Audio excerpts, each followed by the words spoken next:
I burned everything she owned, and I'd do it again. The flames reached 15 feet high that night, fed by designer dresses and leather handbags, by silk scarves and those damned high heels she started wearing to impress him. But I'm getting ahead of myself. To understand why I stood in my backyard watching 10 years of marriage turn to ash, you need to know how we built it in the first place. My name is Jack Miller, and I'm a construction foreman.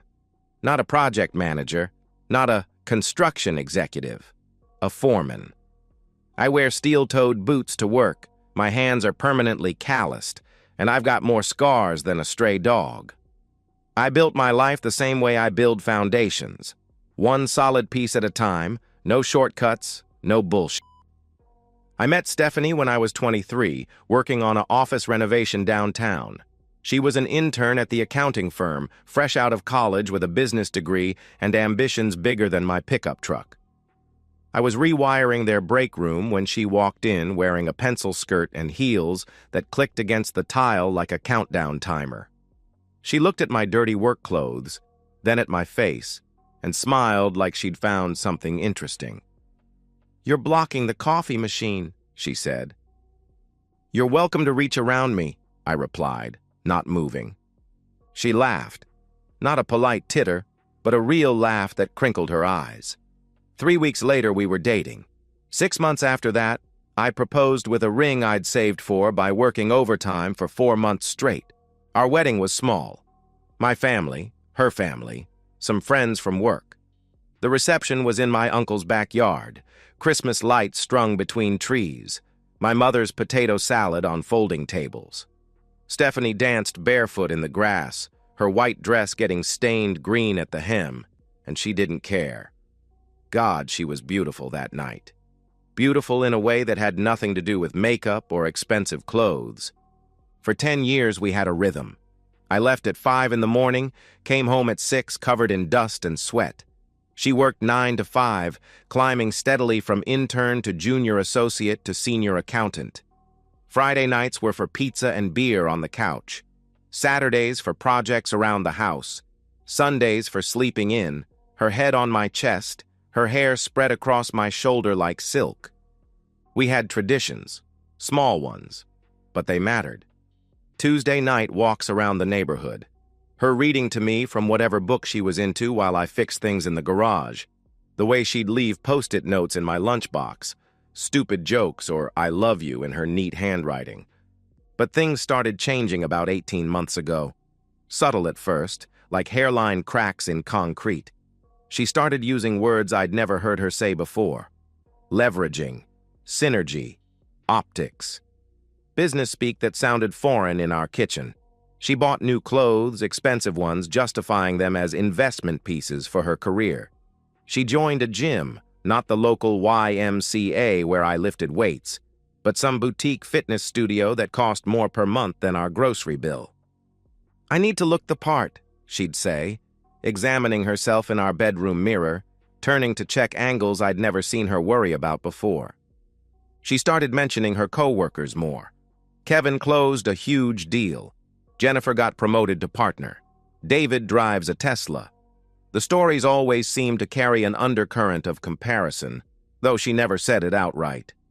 She'd talk about their lunch meetings at restaurants I couldn't pronounce, their weekend golf tournaments, their networking happy hours at rooftop bars.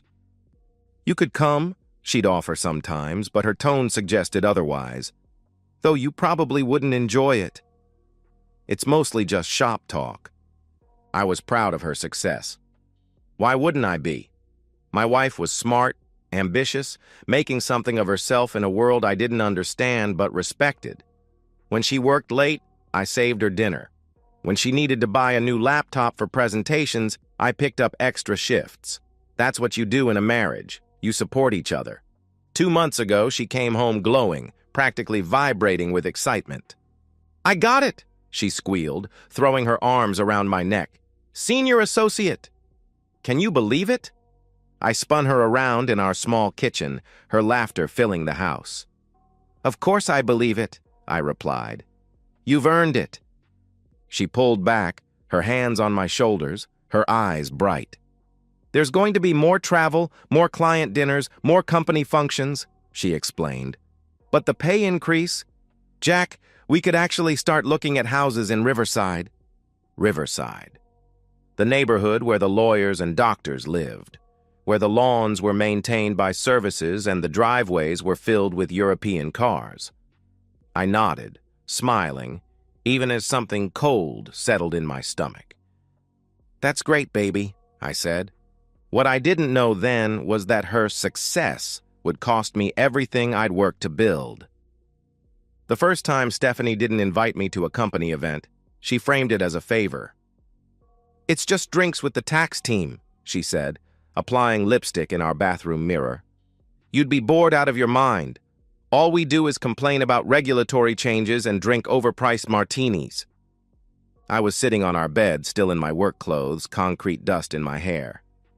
I don't mind, I replied. Could use a martini myself after today. She turned, her smile patient but strained. Honey, you hate martinis, she reminded me. Besides, you're exhausted. Order a pizza, watch the game. I'll be home by 10. She kissed my forehead and left, her heels clicking down our hallway, leaving behind the scent of new perfume, something expensive that replaced the vanilla body spray she'd worn for years. That became the pattern.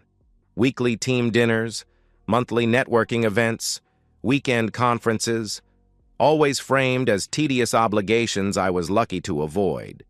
But her eyes would light up when she talked about them afterward, describing conversations about market trends and investment strategies, topics that apparently fascinated her now.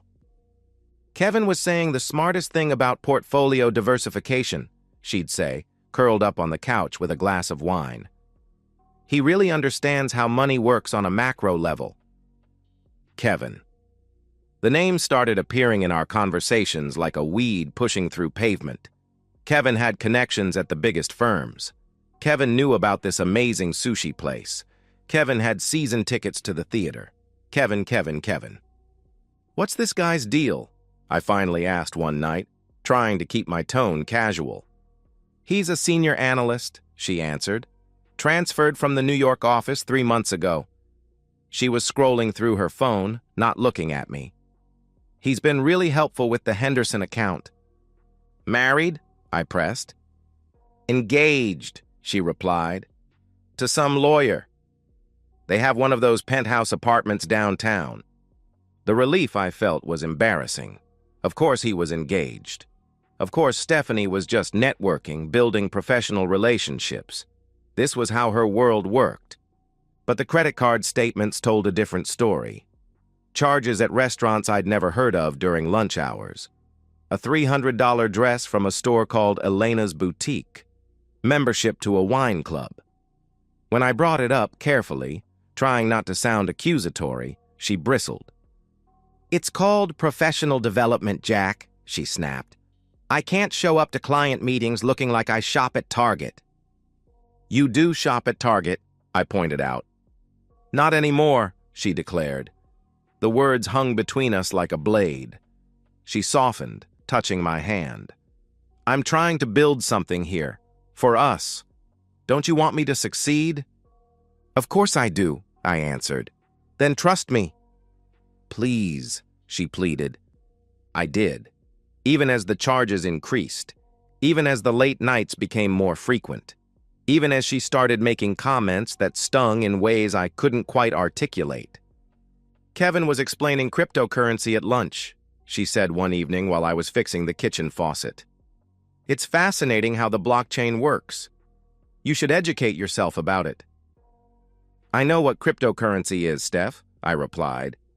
Oh, she responded, sounding surprised. Well, Kevin really breaks it down in an accessible way. He says anyone still working purely for wages is going to get left behind. I tightened the wrench harder than necessary. Some of us work with our hands because things actually need to get built, I muttered. I didn't mean it like that, she said defensively. But she was already looking at her phone again, smiling at something on the screen. The distance grew wider each week. She'd come home talking about concepts from seminars, using terms like wealth mindset, and elevating your circle. She joined a book club that read business biographies.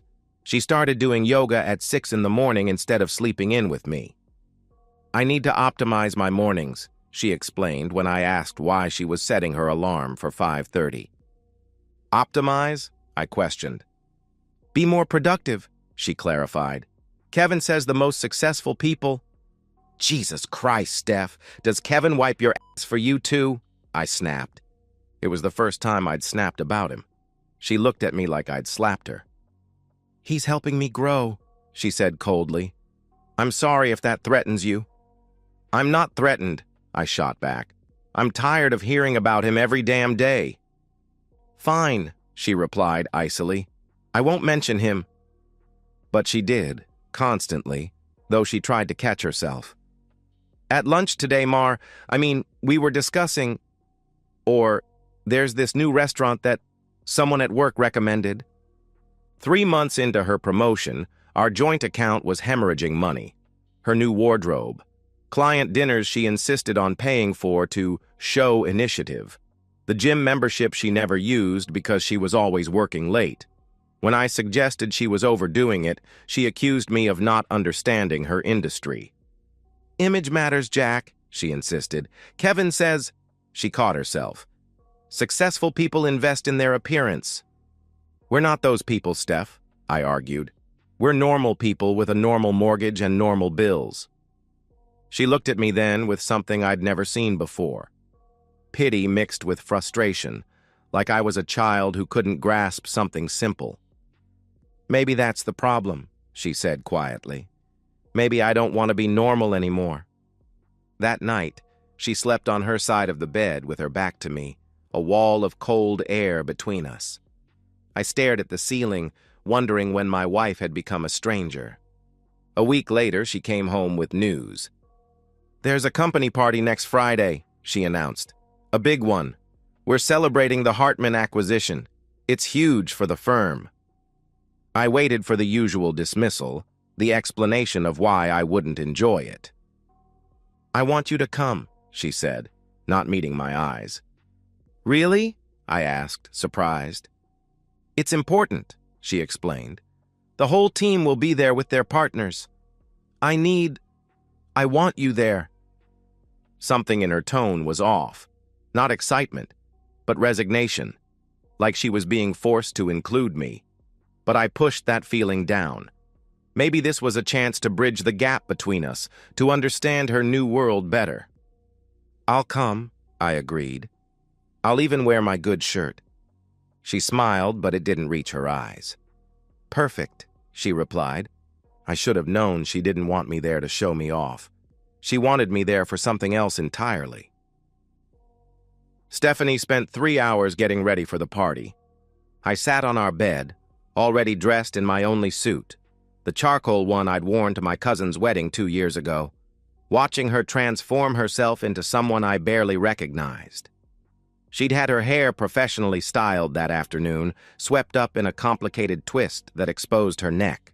Her makeup was heavier than usual, dramatic eyes and red lips that belonged in a magazine. The dress was new, black, with a neckline that plunged lower than anything I'd seen her wear before, hugging curves that the gym membership had apparently been sculpting. When she slipped on heels that added 4 inches to her height, she towered over me. You look... I struggled for words. Beautiful wasn't right. She looked expensive, untouchable. You look amazing. You think it's too much? She asked, examining herself in the mirror, smoothing invisible wrinkles. No, it's perfect for... I gestured vaguely. This... She sprayed perfume on her wrists, her neck, behind her ears. Promise me you'll try tonight, she said. Try what? I questioned. To fit in. To make conversation, she explained. These people are important to my career. The way she said it, like I was a liability she had to manage, made my jaw clench. I know how to talk to people, Steph, I replied tersely. I know you do, she said quickly. Just maybe avoid politics and sports. Talk about current events or travel or dash. Things I don't know anything about, I finished. She turned from the mirror, her expression carefully neutral. That's not what I meant, she insisted. The ride to the restaurant was silent except for her giving me directions. The place was called Aurelio's, all glass and soft lighting, the kind of restaurant that doesn't put prices on the menu because if you have to ask, you don't belong there. The valet who took my truck looked at it like it might contaminate the BMWs and Mercedes lined up outside. Inside, Stephanie immediately transformed. Her posture straightened, her smile became wider, her laugh took on a musical quality I'd never heard at home. She led me through a sea of suits and cocktail dresses, her hand on my arm like she was guiding a child through a crowded mall. "Jack, this is David from Mergers and Acquisitions," she introduced. "David, my husband." David looked like every other guy there. Expensive suit, expensive watch, expensive haircut. His handshake was soft, almost feminine. "Stephanie's told us so much about you," he said. "Construction, right?" "That's right," I confirmed. "Must be interesting work," he commented. "Very hands-on." The pause before hands-on was deliberate, accompanied by a glance at my calloused hands. His date, a blonde in a silver dress, smiled politely and immediately turned to Stephanie to compliment her dress. That set the pattern for the next hour. Stephanie would introduce me, mention I was in construction, and watch as people's eyes glazed over. They'd ask token questions. What kind of construction? Residential or commercial? Then quickly pivot to topics that excluded me. Stock portfolios, European vacations, wine regions I'd never heard of. I stationed myself at the bar, nursing a beer while Stephanie fluttered from group to group like a butterfly in her black dress. That's when I first saw Kevin. He was exactly what I'd pictured, but somehow worse. Tall, lean, with that carefully disheveled hair that probably cost more to style than my monthly haircut budget. His suit fit like it was painted on. When he smiled, his teeth were so white they looked fake. He touched Stephanie's elbow to get her attention, leaning down to whisper something in her ear. She laughed, her hand briefly touching his chest before pulling away. It was quick, casual, the kind of gesture that meant nothing unless you were watching for it. I was watching. They moved through the party together, not obviously paired, but never far apart. When she gestured while telling a story, he watched her hands. When he laughed at something someone said, she watched his face. They had a rhythm, an awareness of each other that made my stomach turn. "You must be Jack," a voice said beside me. Kevin had appeared at the bar beside me, flagging the bartender with 2 fingers. "I'm Kevin," he introduced himself. "Stephanie's told me so much about you." "Funny, she's mentioned you too," I replied. He either missed the edge in my voice or ignored it. "She's incredible, your wife," he said. "One of the smartest people I've ever worked with. You're a lucky man." "I know what I have," I answered curtly. "Of course," he replied. He collected his drinks, martinis, both of them. "She's been invaluable on the Henderson account. We make a good team." He walked away before I could respond, carrying both drinks.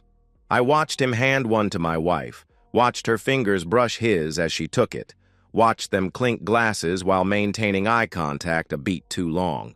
A woman named Jennifer cornered me near the appetizers, asking about what it's like to work with your hands. She said it like I was a fascinating museum exhibit, a blue-collar curiosity in their white-collar world. Her husband, an investment banker, joined us and immediately started explaining why automation would replace construction workers within a decade. "No offense," he added, like that erased the insult. "None taken," I lied, watching over his shoulder as Stephanie and Kevin moved toward the dance floor. The music was jazz, something smooth and sophisticated that matched the atmosphere. Kevin led her into the crowd of dancing couples, his hand on her lower back, fingers spread wide against the black fabric. She melted into him, her body finding his rhythm instantly. I excused myself from Jennifer and her husband. working my way closer to the dance floor. Other couples maintained professional distance, but Stephanie and Kevin moved like they'd done this before. Her hand on his shoulder, his breath in her ear as he said something that made her throw her head back and laugh. When the song changed to something slower, she didn't pull away. Instead, she moved closer, her chest against his, her face turned into his neck. I stood there, invisible in my cheap suit, watching my wife seduce or be seduced. I couldn't tell which anymore. Maybe it didn't matter. The result was the same. "They're quite a pair, aren't they?" an older woman commented. An older woman had appeared beside me, holding a champagne flute. She was watching them too, her expression knowing. "They work well together," I said carefully. She laughed, a bitter sound. "Is that what we're calling it?" she asked. "I suppose that's professional. More professional than what my husband called it when he was making love with his associate." I looked at her sharply. She raised her glass in mock toast. "Word of advice, Mr. Miller.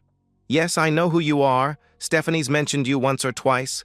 When they start working well together, it's already too late," she warned. She drifted away, leaving me with the truth I'd been avoiding. I watched them dance through 2 more songs, watched the way his thumb stroked her back, watched her press against him when other couples moved too close, protecting their space. When the music stopped, they separated slowly, reluctantly. Stephanie looked flushed, her lipstick slightly smeared. Kevin straightened his tie, his own mouth suspiciously red.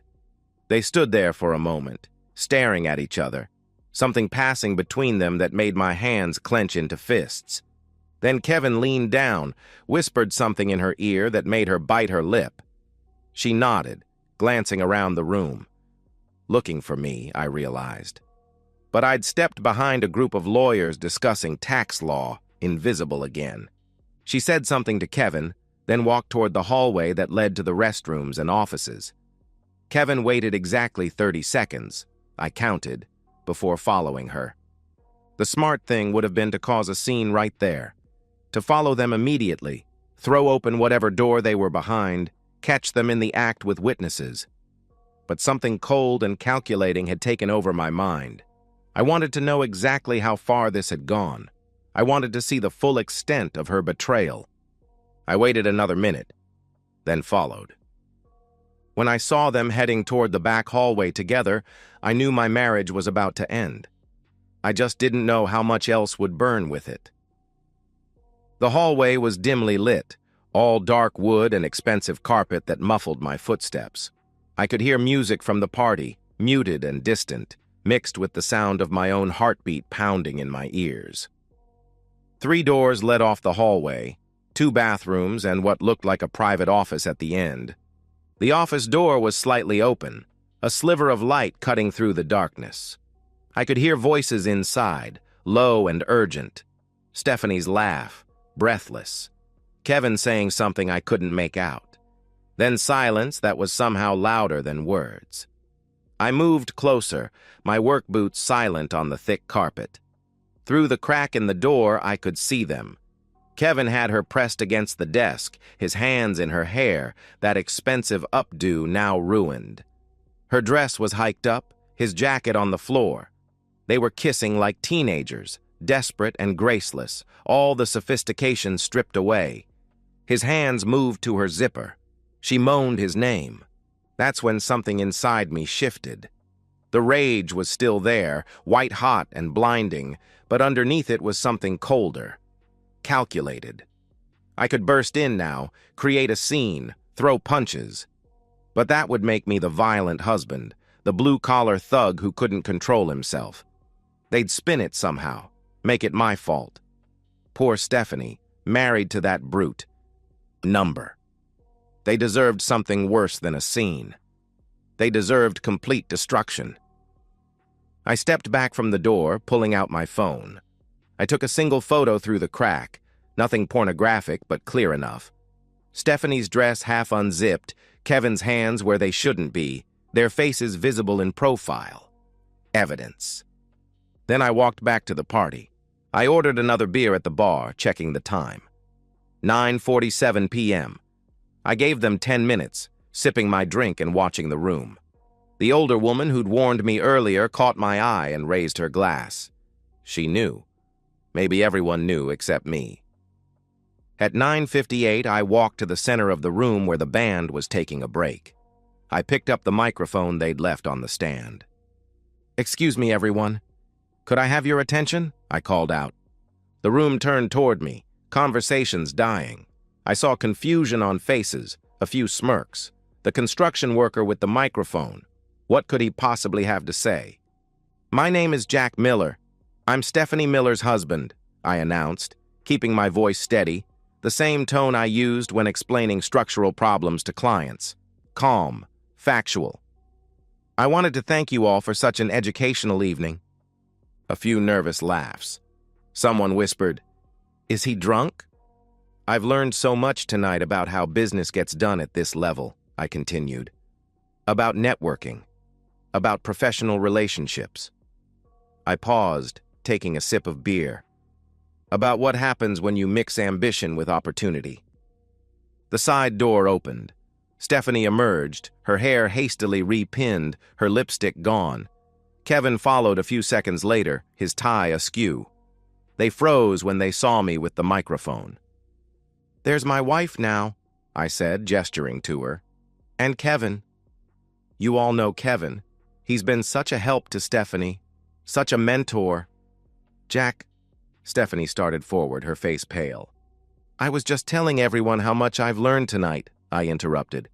"For instance, I learned that when your wife says she's working late on the Henderson account, she's actually in a private office with her colleague exploring non-traditional billing methods." The room went silent. Someone dropped a glass. "Jack, please." Stephanie's voice was desperate. "I followed you," I stated, still calm. "To the office." "I saw you." I pulled out my phone, holding it up. "I have photos." Kevin stepped forward. "This is inappropriate," he protested. "Inappropriate?" I laughed, but there was no humor in it. "Like f***ing another man's wife at a company party? That kind of inappropriate?" Gasps rippled through the room. Stephanie was crying now, mascara running down her cheeks in black rivers. "But here's the really interesting part," I continued, my voice carrying clearly through the silent room. "This isn't just about infidelity. See, I've been going through our credit card statements.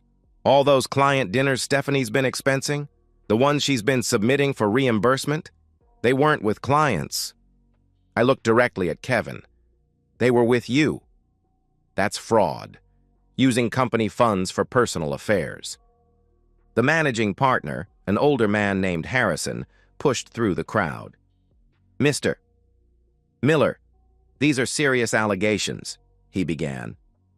"They're not allegations," I interrupted. "Check the dates. Check the receipts. Every client dinner for the last 3 months corresponds with nights she came home late, smelling like his cologne." I set the microphone down carefully and walked towards Stephanie. She was shaking, her carefully constructed image crumbling in front of everyone who mattered to her. "The prenup we signed," I said quietly, but my voice still carried. "Remember? The one your father insisted on? It has an infidelity clause. You get nothing. The house I built with my hands, the savings I accumulated working overtime. Nothing." "Please," she whispered. "Can we talk about this at home?" "There is no home for you anymore," I replied.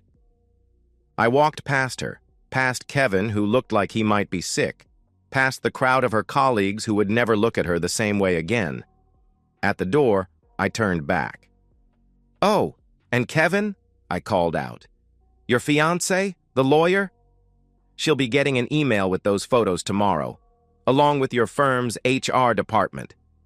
I left them there in the wreckage of their ambitions, Stephanie sobbing, Kevin's face white with panic, the entire room buzzing with the scandal that would define their careers. The valet brought my truck around, his eyes wide. He'd heard everything through the open doors. I tipped him $100. Why not? I'd be saving a fortune on Stephanie's shopping habits.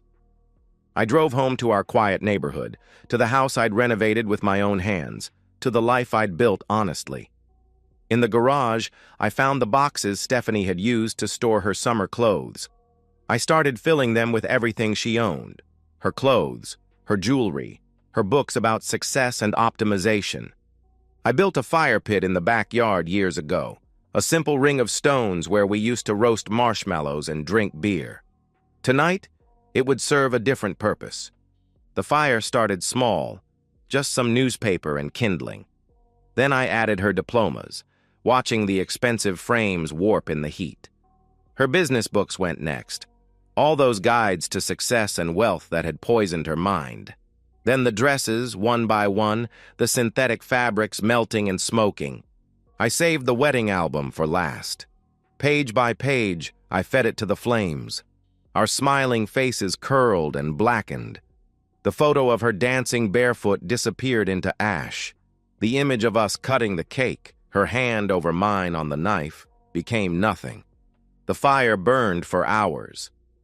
I sat in a lawn chair, drinking beer and watching our marriage turn to smoke that drifted up toward the stars. Neighbors' lights came on, faces appeared in windows, but no one called the fire department. They knew better than to interfere with a man's grief. By dawn, nothing remained but ash and metal zippers, the detritus of a life she'd thrown away for a man in a better suit. I left her with nothing but the expensive dress on her back and drove home to start my life over. 6 months later, I'm sitting at my kitchen table, the same scarred oak surface where Stephanie used to spread out her files and laptop, working late into the night on accounts that I now know were fabricated. It's Friday evening, and I'm eating pizza, pepperoni and mushroom, the kind she stopped eating because it was too heavy. The house is quiet except for the hum of the refrigerator and the distant sound of my neighbor's lawnmower. The divorce was final last week.